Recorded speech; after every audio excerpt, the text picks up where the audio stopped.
कटे ना सफर ये तन्हा यारा थाम ले मेरा हाथ तुझको ही है खबर चाहूं मैं हर पहर इश्क तुझसे हुआ हर दफा तू बन जा मेरा हमसफर मेरे दिल की है ये ही दुआ चुन लूं तेरे सब आंसू बनकर हमदर्द तेरा।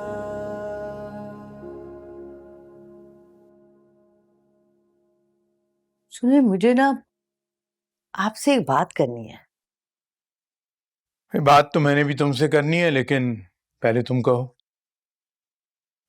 मैं ये सोच रही हूँ कि ये मास्टर बेड है ना, ये हम खाली कर देते हैं। अहमद और नौशी शादी के बाद यहाँ रहेंगे।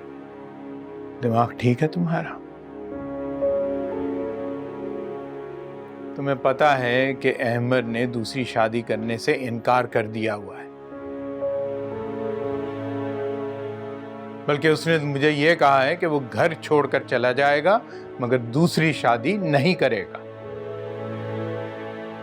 ठीक है, तो फिर मैं भी ये दुनिया छोड़ के चली जाऊंगी। आप बाप बेटा खुद ही फैसला कर लें। शराब, अल्लाह के कामों में दखल अंदाजी मत करो।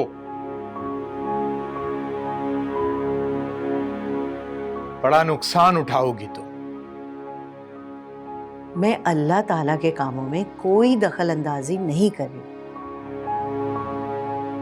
लेकिन मेरा हक है ना कि मैं भी अपने पोता पोती देखूं।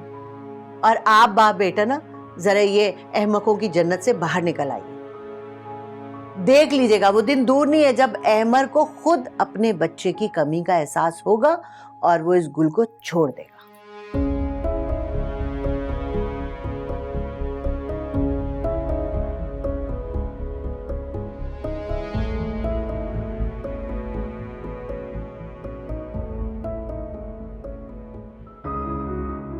क्या? कैसे हुआ ये सब? कैसे हुआ? ये तो होना ही था।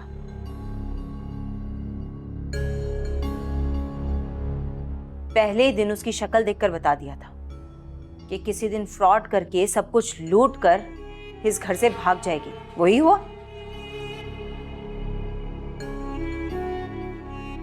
तुम चुप करोगी एक मिनट?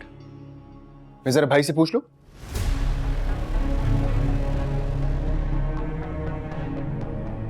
भाई, मुझे तफसील से बताएं क्या हुआ है। 6 महीने से वो एक क्लिनिक जा रही थी।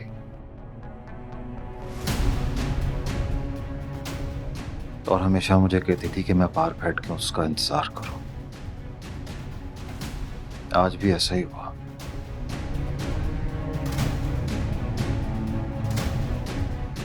लेकिन जब काफी देर हो गई तो मैं अंदर गया और वहां मुझे एक नर्स मिली जिसने मुझे ये बताया कि ये लड़की बहुत बड़ी फ्रॉड है। हर किसी के साथ ऐसे ही करती है।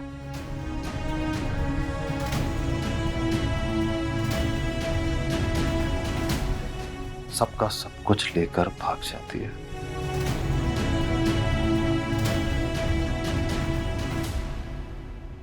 यही बात हम दोनों कहते थे ना। लड़ता था हमसे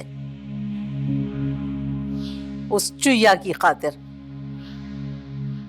बाइकआउट कर रखा था इसने हम दोनों से। ना सिर्फ ये, बल्कि अपनी फ्रॉड बीवी के साथ मिलकर हमारे खिलाफ साजिशें भी करते थे। और ये आपकी बीवी ऐसे मुंह फुला के बैठी जैसे पता नहीं इसका कितना जेवर चुरा के भाग गई है। हाँ, ऐसे ही ले गई होगी। अच्छा, दोस्ती तो बहुत थी तुम्हारी, हर वक्त तो साथ साथ फिरती थी तुम दोनों।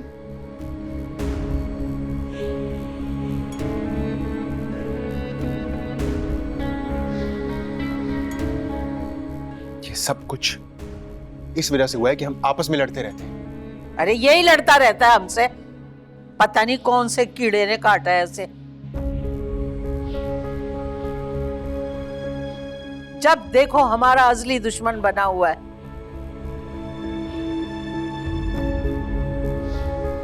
अब देखो कैसा मीसना बन के बैठा हुआ है। बस कर दो अम्मा, बस कर दो ताने देना।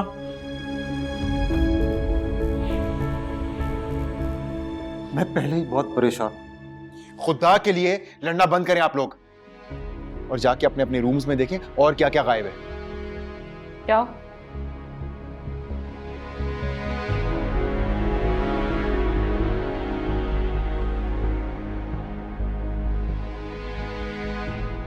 अरे नफीस, तूने तो हमारी लुटिया डुबो दी।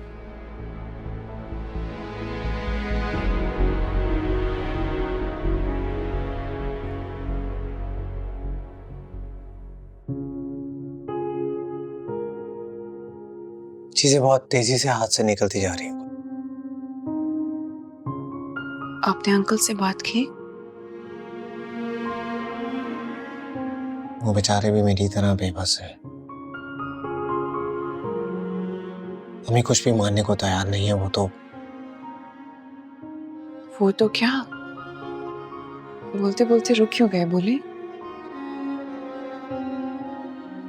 अम्मी ने शर्त रखी है कि अगर मैंने दूसरी शादी नहीं की तो वो खुदकुशी कर लेंगी। क्या वाकई उन्होंने ये कहा? हाँ, मैंने यही सुना है उन्हें अब्बू से कहते हुए। मैं यही सोच रहा था कि अगर ज्यादा फोर्स करेंगे तो हम घर छोड़कर चले जाएंगे। नहीं, अगर उन्होंने वाकई खुद को नुकसान पहुंचा दिया तो?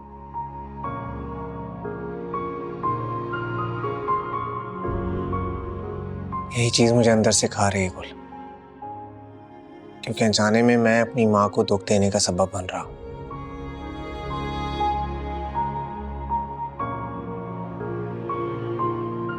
और अलमिया तो यह है कि मैं किसी को सच बताने के काबिल भी नहीं हूं। लेकिन अब बस बहुत हो गया। मैं अभी जाकर सबको सच नहीं, आप ऐसा नहीं करोगे। हम इस मसले का कोई हल निकालेंगे, कोई ना कोई तरीका तो होगा ना। कुल तुम देख नहीं रही हो कि हम किस नहज पे पहुंच चुके हैं। मुझे लगता है कि एक तरीका है और आप उसे बहुत अच्छे से हैंडल कर लेंगे। ऐसा कौन सा तरीका है? आप खाला जान के बजाय नौशी से बात करो। उससे बताओ कि मैं शादी नहीं करना चाहता। क्या पता जब वो ये सुने तो वो अपने आप ही पीछे हट जाए, हमें कुछ करना ही ना पड़े। कुल तुम कहती हो तो मैं बात कर लेता हूँ, बट आई नो कि कोई फायदा नहीं होगा। आप बात करके तो देखें।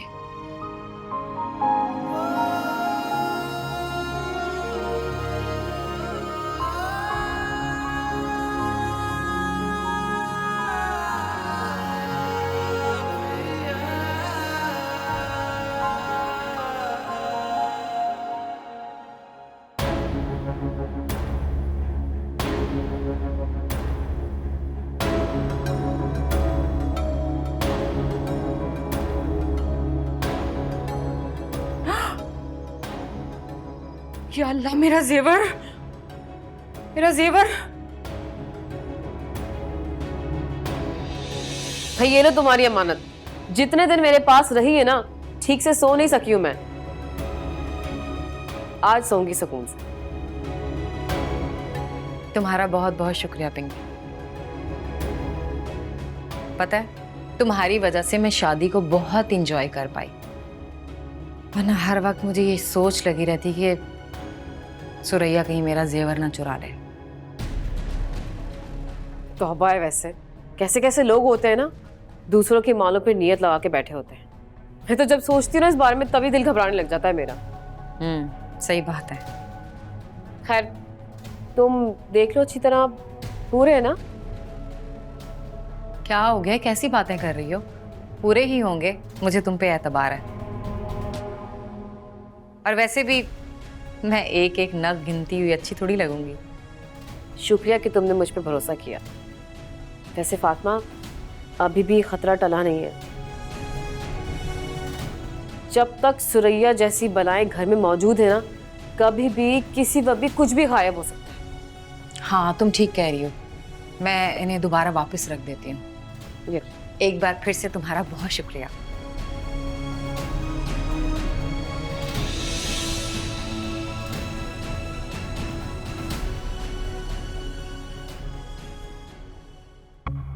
फिर क्या कहा उसने? मजाल उसकी जो कुछ कहती, चुप रही।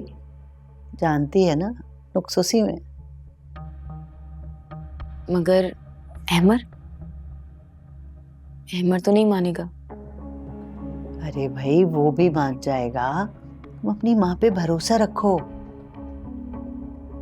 अब मामला जरा मुख्तलिफ है, अब अहमर की नस्ल का सवाल है। लेकिन फिर भी अम्मा, ये मुझे कुछ ठीक नहीं लग रहा। भाई अब क्या एतराज है तुमको? बस मुझे ये डर है कि कहीं मैं गुल की हक तलफी तो नहीं कर रही। फजूल की बातें सोच रही हो तुम। जब अल्लाह ताला ने मर्द को 4 शादियों की इजाजत दी है तो उसमें हक तलफी का सवाल कहां से आ गया? लेकिन फिर भी अम्मा, अहमर का दिल तो गुल की मुट्ठी में ही रहेगा ना। हाँ तो तुम उसका दिल अपनी मुट्ठी में कर लेना, इसमें कौन से हाथी घोड़े लगते हैं? मैं कैसे? अरे तो तुम अहमर को अपनी तरफ माइल कर लेना ना। अल्लाह ताला ने वैसे भी मर्द के दिल में बड़ी गुंजाइश रखी, और गुल तो हर वक्त अपने बच्चे को संभालने में ही मसरूफ रहती है। तुम अच्छे से तवज्जो देना अहमर को और उसे अपनी मुट्ठी में कर लेना। और गुल तो ये बिल्कुल बर्दाश्त नहीं करेगी। वो तो पहले ही मुझसे कितना झगड़ती है। फिर तो मजीद लड़ाइयाँ करेगी अम्मा। फिर क्या करेंगी आप? तो मैं यहाँ किस लिए बैठी हूँ? हाँ, कुछ ऐसा वैसा होगा तो मैं संभाल। बस मेरी दुआ है कि अल्लाह ताला तुम्हें शादी के फौरन बाद तुम्हारी गोद भर दे। बस अब बिल्कुल सोचने की जरूरत नहीं है, परेशान नहीं होना, मैं सब संभाल लूंगी।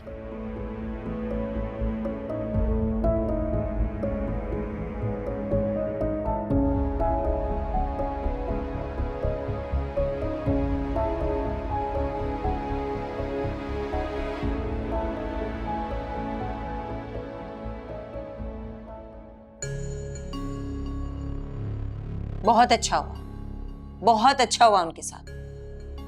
जो कुछ उन्होंने मेरे साथ किया ना, मेरी ही बददुआएं लगी हैं। हैरत है भाई, वैसे तो तुम्हारा भाई बड़ा सियाना बनता है,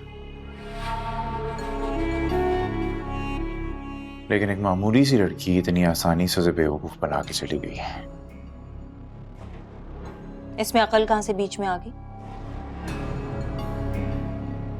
ये जो कारोबार चल रहा है ना, वो रईस भाई की वजह से चल रहा है। आज रईस भाई हाथ निकाल लेना तो नफीस भाई को सड़क पर आने में 2 मिनट भी नहीं लगेंगे। खैर अब जो भी है, जो होना था सो हो गया। मैं तुमसे सिर्फ ये कहूंगा कि तुम जरा इस मामले से दूर रहो और इसमें ज्यादा इन्वॉल्व होने की जरूरत नहीं है। मैं तो आपसे ही बात कर रही हूँ, वरना आप तो जानते हैं मेरी आदत को, कितना चुप रहती हूँ मैं तो किसी से कोई बात भी नहीं करती।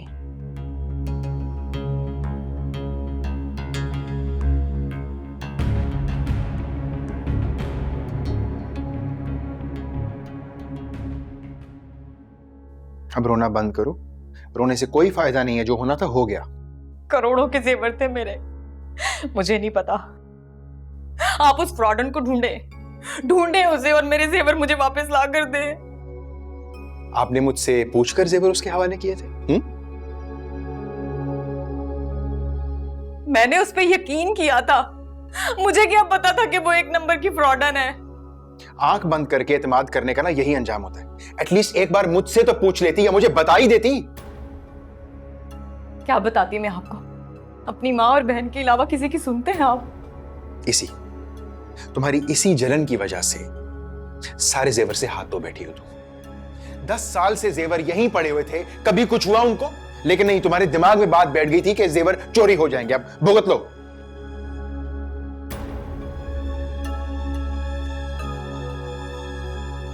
हाँ तो जाहिर है, जब आपकी बहन से मेरा फोन बरामद हुआ तो मुझे यही लगा कि ये सब भी पिंकी की चाल थी। उसी ने बरामद किया था ना फोन। हाँ आप सही कह रहे हैं, लेकिन प्लीज रईस, उसको पकड़वाना, मेरे जेवर मुझे वापस चाहिए। आई एम श्योर कि वो अकेली औरत नहीं थी, पूरा गैंग शामिल था। ये लोग यही करते हैं, सालों साल किसी एक शहर में गुजारते हैं, वहां शादियां करते हैं, उसके बाद फिर तुम जैसे किसी बेवकूफ को चूना लगा के वहां से भाग जाते हैं। तो फिर क्या करेंगे हम? हाथ पे हाथ रख कर बैठे रहेंगे? नहीं ना। नहीं, पुलिस में रिपोर्ट कर दी है मैंने। कल पुलिस आएगी, यहाँ पूछताछ करेगी, हो सकता है तुमसे भी कुछ सवाल करें। अगर जेवर मिले तो ठीक है, वरना तुम यही सोचना कि वो जेवर कभी तुम्हारे पास थे ही नहीं। मुझे मेरे जेवर चाहिए, मुझे नहीं पता मैंने कैसे यकीन कर लिया उस पे, इतनी बड़ी फ्रॉडन पे मैंने कैसे यकीन कर लिया? कैसे कैसे कैसे? मुझे मेरे जेवर चाहिए।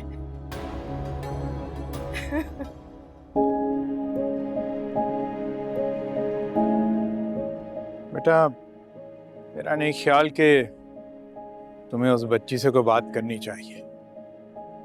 आखिर उसे भी तुम्हारी माँ ने ही आसरा दिला रखा है। अबू, मैं उसे किसी आश्रय में नहीं रखना चाहता, इसलिए मैंने उससे बात की ताकि उसको इस बात का अंदाजा हो कि मैं उसे कोई खुशी नहीं दे पाऊंगा। तुम्हारी बात अपनी जगह पे ठीक है बेटा, लेकिन इस सारे मामले में सबसे ज्यादा गलत तो उस बच्ची के साथ हो रहा है। हम सबके साथ गलत हो रहा है अबू। अफसोस की बात यह है कि गलत करने वाली मेरी अपनी माँ है। मैं तुम्हारी बात समझ रहा हूँ बेटा, मगर एक मशवरा तुम्हें जरूर दूंगा, कोई भी फैसला जज्बात में आकर मत करना। अबू, मैं इस मामले को लेकर पहले ही बहुत केयरफुल। आपको सिर्फ इसलिए बता रहा हूँ कि जब अम्मी को पता चले और इससे पहले वो कोई इशू क्रिएट करे, आप सब संभाल लें। ठीक है, तुम बात करके देख लो। उम्मीद है कि वो अपनी अम्मा से खुद ही बात कर लेगी, समझदार बच्ची है।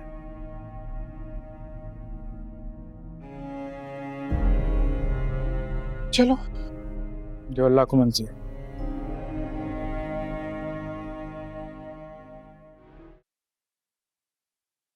नोमी भाई कहाँ हैं? नाश्ता नहीं करेंगे वो? नोमान तो अब घर में खाना नहीं खाते हैं। सुबह उठते ही काम की तलाश में घर से बाहर चले जाते हैं।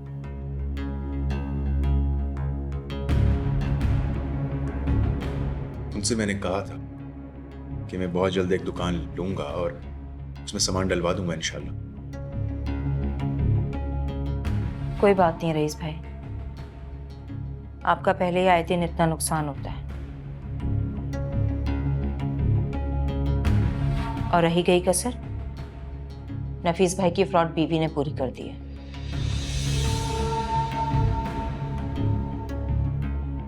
नोमान चाहते हैं कि घर में किसी पे बोझ ना बने, इसलिए ज्यादा वक्त घर में नहीं गुजारते।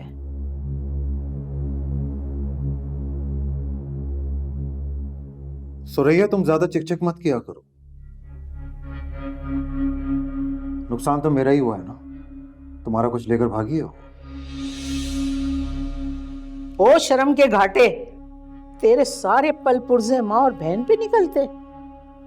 अरे वो जो तुझे चूना लगा के गई है ना, जाओ उसे चुटिया से पकड़ के ला और हमारा सारा माल बरामद करवा, फिर मैं मानूंगी तुझे।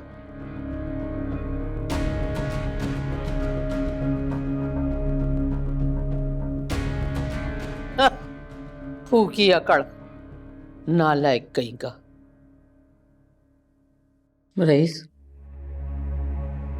तू बता, वो कल मुही का कुछ पता चला?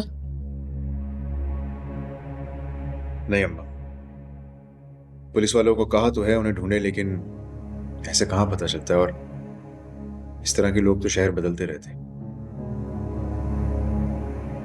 शायद किसी और शहर में चले गए। और वैसे भी जितना पैसा वो हमसे लूट कर गए हैं, 2-3 साल आराम से ऐश करेंगे।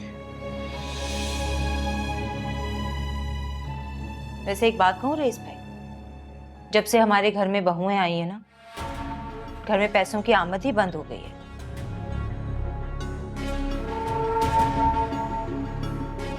वरना याद नहीं मेरे होते हुए कैसे दौलत की बारिश होती थी इस घर में। अब तो बस आए दिन नुकसान की खबरें मिलती हैं। वो जो पैसा था ना, सारा मेरे नसीबों का था।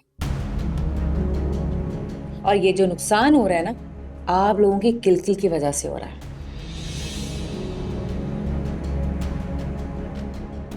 तुम्हारी बेशर्मी को भी दाद देनी पड़ेगी। तुम्हारी वजह से हमारे खानदानी जेवर चले गए, और तुम वही सबके सामने बैठकर जबान चला रही। आप लोग छुरी कांटे से लेस एक दूसरे से लड़ते रहिए, मैं दफ्तर जा रहा हूं।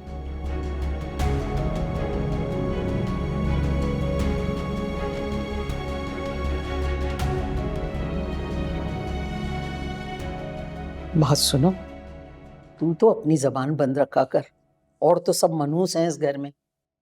आप क्यों साइड ले रही हैं उसकी? मनहूस तो ये लोग हैं, जब से हमारे घर में आई हैं हमारे घर का सुख चैन ही चला गया है। तू नहीं जानती, मेरे दिल पे ऐसे आरे चलते हैं कि बस बैठी हुई हूँ सब्र शुक्र करके, क्या करूं। एक बात कहूं, मेरी बद्दुआएं लग रही हैं। मेरा दिल दुखाया था ना इन्होंने, देखा कैसा दिखा रहा है अल्लाह इनको। अल्लाह मेरे दिल की हर बात सुनता है, बड़ा राजी है अल्लाह मुझ पे।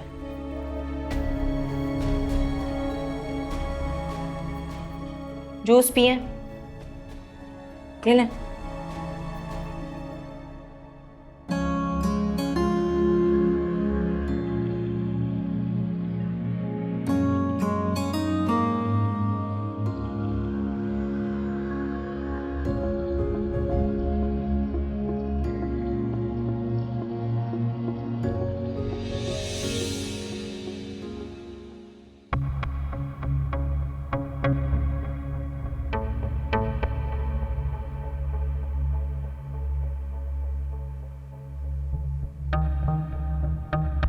नौशी, मैंने तुमसे एक जरूरी बात करनी थी, इसलिए बुलाया था। बात? आपको याद भी है मुझसे बात करना? नौशी, क्या अम्मी ने हमारे बारे में बात की?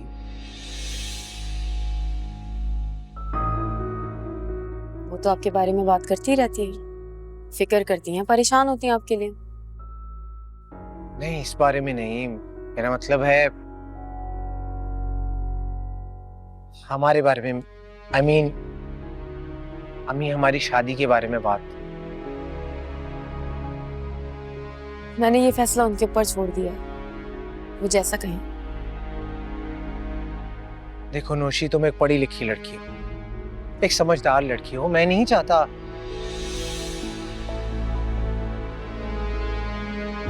तुम प्लीज ट्राई टू अंडरस्टैंड। तुम एक ऐसा लड़का डिजर्व करती हो जो सिर्फ तुम्हारा हो, ना कि पहले से किसी और का हो चुका हो। मैंने तो ऐसे कभी ख्वाब देखे ही नहीं है अमर। मेरा तो बस एक ही ख्वाब है। प्लीज, मैं नहीं चाहता मैं दोबारा अम्मी के सामने इनकार करूं और तुम्हारा दिल दुख जाए। इसलिए मैं चाहता हूं कि इस बार तुम इनकार कर देना जब अम्मी तुमसे बात करे।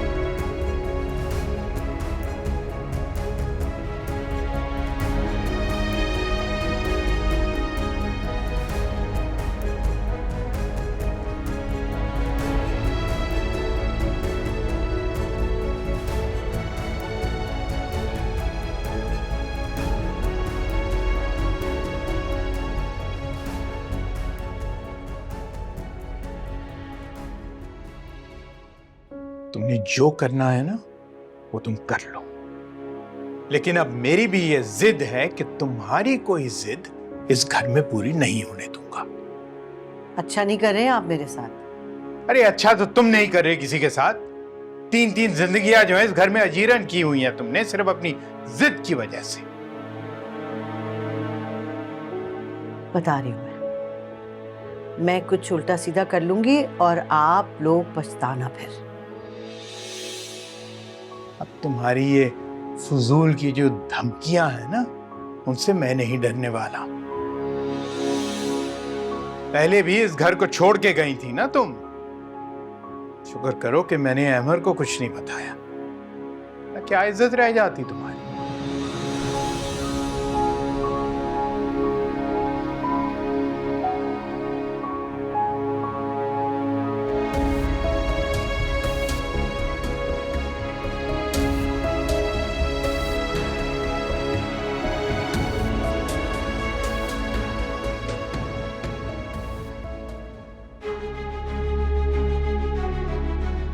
समझती क्या हो तुम अपने आप को?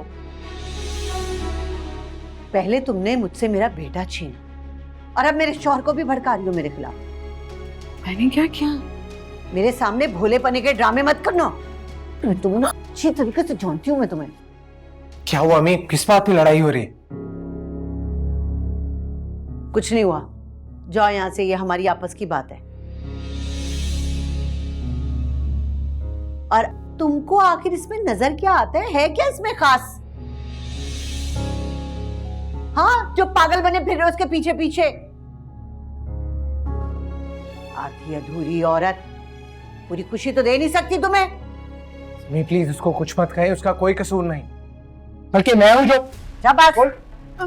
गुल, गुल क्या हुआ? आंखें खोलो गुल। गुल, पता नहीं, 1-2 दिन से मुझे अजीब से चक्कर से आ रहे हैं, लेकिन आज तो। तुमने मुझे बताया क्यों नहीं? क्या बताती मैं, मुझे लगा मामूली से बस चक्कर आ रहे हैं, ज़हनी टेंशन होगी कोई, इसलिए मैंने सोचा कि क्यों परेशान करूं, सब ठीक हो जाएगा। बताते हैं ना यार, मैं उसी वक्त तुम्हारा भी चेकअप करवा लेता, लेकिन परेशान मत हो।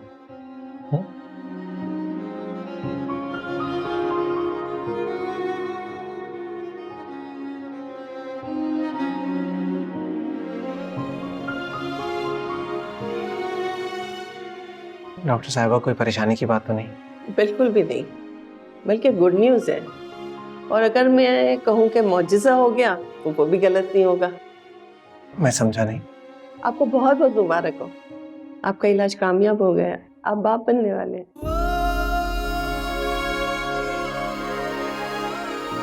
थैंक यू डॉक्टर साहिबा।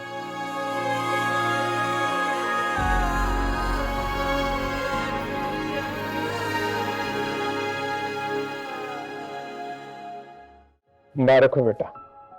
Thank you Abu. आखिरकार उसका कर्म हो ही गया हम पर। बेगम साहब आपको भी बहुत मुबारक हो, दादी बनने वाली हैं। हाँ हाँ भाई, खैर मुबारक, सबको मुबारक। दरअसल ये खुशी की खबर ना इतनी अचानक मिली कि मैं तो बौखला गई बिल्कुल। वैसे आप तो समझ बैठी थी कि अल्लाह के यहाँ सिर्फ अंधेरी है, नाउजुबिल्ला, लेकिन भाई कैसी बातें कर रहे हैं आप? जाने देना, खुशी का मौका है, किरकिरा तो मत करें कम से कम।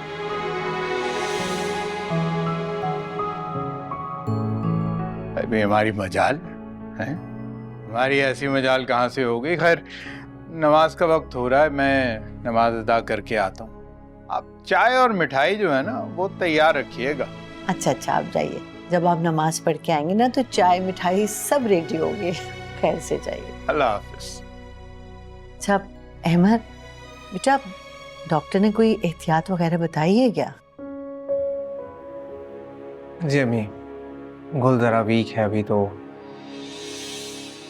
खाने की एहतियात कहा है, वजनी सामान उठाने से मना किया। मेरी तबीयत थोड़ी अजीब सी हो रही है, क्या मैं अपने कमरे में जाके आराम कर लूं? अरे यार, हाँ चलो, तुम्हें आराम की ज़रूरत है, मैं भी तुम्हें क्या। अम्मी मैं नहीं, तुम रहने दो, मैं चली जाऊंगी। लेके जाओ। हाँ जाओ बेटा, आराम से जाओ। चलो।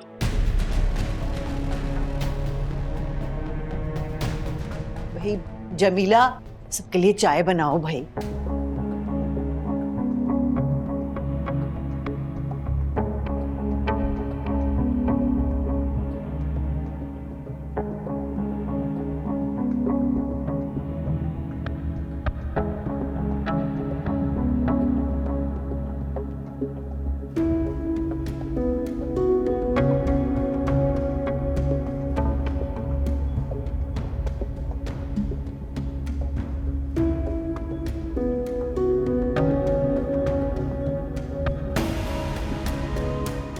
अम्मी क्या बताऊं, दिल को एक पल भी करार नहीं है। हमारा इतना बड़ा नुकसान हो गया और पुलिस ने सिर्फ कागजी कार्रवाई की है। सारी गलती तेरी है फातिमा। तूने कैसे एक पराई औरत को अपने सारे जेवर दे दिए? उससे बहुत अच्छी दोस्ती हो गई थी मेरी। वो ताई और सुरैया के खिलाफ मेरी हर हाँ में हाँ मिलाती थी, तो मुझे लगा वो मेरे साथ बहुत सिंसियर है, लेकिन मुझे क्या पता था सारे जेवर लेके भाग जाएगी।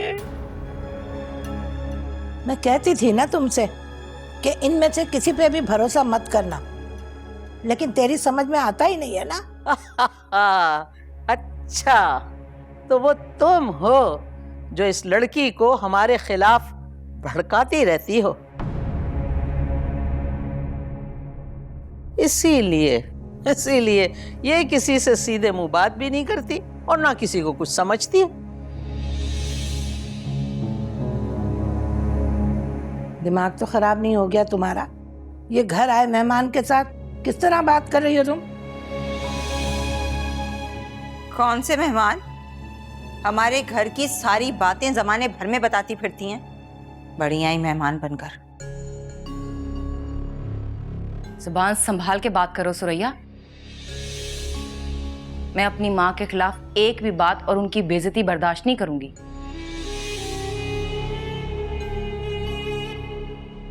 बर्दाश्त करने के लायक तो तुम नहीं हो, और ना ही तुम्हारे करतूत ऐसे हैं कि तुम्हें बर्दाश्त किया जाए।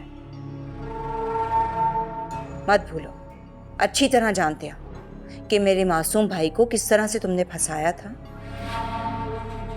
कैसे तुमने शादी की और मेरे भाई पर कब्जा कर लिया। अच्छा, तो तुम कौन सा दूध की धुली हुई हो? जिस तरह से तुमने नोमी भाई से शादी की है ना, सारा खानदान जानता है। मेरी माँ ने और भाई ने मुझे बड़ी इज्जत के साथ इस घर में रुखसत किया था, समझ रही हो? तुम तो घर से भागने के लिए तैयार हो गई थी। अब मेरा ज्यादा मुंह ना खुलवाना, मैं चुप ही रहूं तो बेहतर है। अरे वाह, बड़ी आई इज्जत माँ। अच्छी तरह जानते हैं, शहर के हर चौराहे पर तुमने मेरे भाई के साथ डेटें मारी हैं। पूरा जमाना जानता है। हाँ, देखिए अम्मी किस तरह से बात कर रही है मेरे साथ। क्या इसीलिए तुम्हें इस घर में बिठा के रखा है कि तुम फसाद फैलाते रहो? ओए, बात सुन, ये इसके बाप का घर है। जब तक चाहेगी घर में बैठी रहेगी। तुझे ले जाना ना अपनी बेटी को लेके, अभी निकल जा। हराम है जो मुझसे पूछ ले कि हमारे पास आ जाओ वापस। यही तो चाहती हैं दोनों माँ बेटी कि मैं यहाँ से चली जाऊं और सारी जायदाद पे ये दोनों कब्जा करके बैठ जाएं। लेकिन याद रखना, मैं ऐसा कभी भी नहीं होने दूंगी। मरकर भी इस घर से नहीं जाऊंगी। हाँ, फातिमा ठीक कह रही है। क्या खाक ठीक कह रही है? तुम जाओ यहाँ से, देखना मैं इसको बताती हूँ। तुम होती कौन हो बताने वाली? यहीं करके बता दूं कि मैं कौन होती हूँ? हाँ करके दिखा, हाथ तो लगा, हाथ ना तोड़ दो तो मेरा नाम। हाथ की तो बात